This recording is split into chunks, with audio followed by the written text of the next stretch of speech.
ওই ড্রাইভার আছে, ড্রাইভার কই?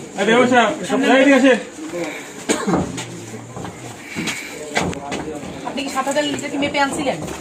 না, মেপে আনিনি। কিন্তু আপনি তো বিল দিচ্ছেন সেরকম।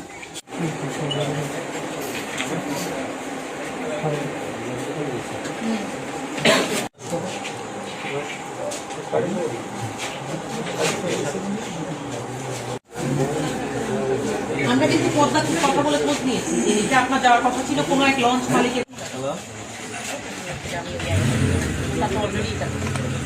আসলে সন্ধ্যার ঠিক পর মুহূর্তে আমরা পেলাম যে এখানে কোনো একটা বাসা বা ছোট একটা জায়গার মধ্যে কিছু ডিজেল এখানে মজুত করা হচ্ছে।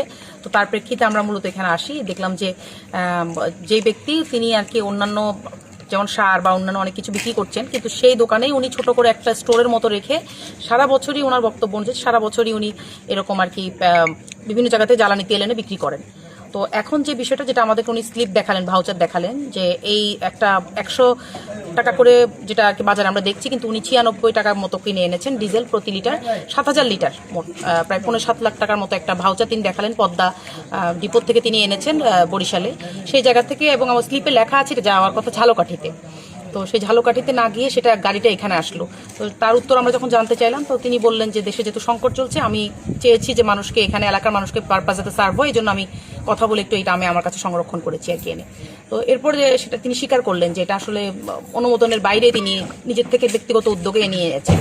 তো তার প্রেক্ষিতে আমরা যেটা দেখলাম যে যেহেতু অনুমোদনবিহীন এবং এটি অন্য জায়গায় যাওয়ার কথা ছিল, পদ্মা অয়েল ডিপোর সাথে আমরা কথা বলে দেখেছি যে তারা এরকম কারোর কাছে বিক্রি করেননি।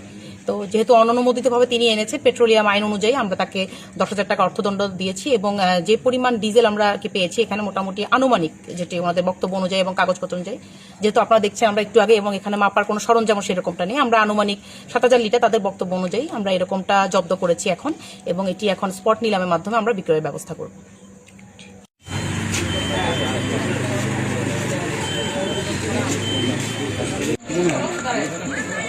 আচ্ছা, জানেন।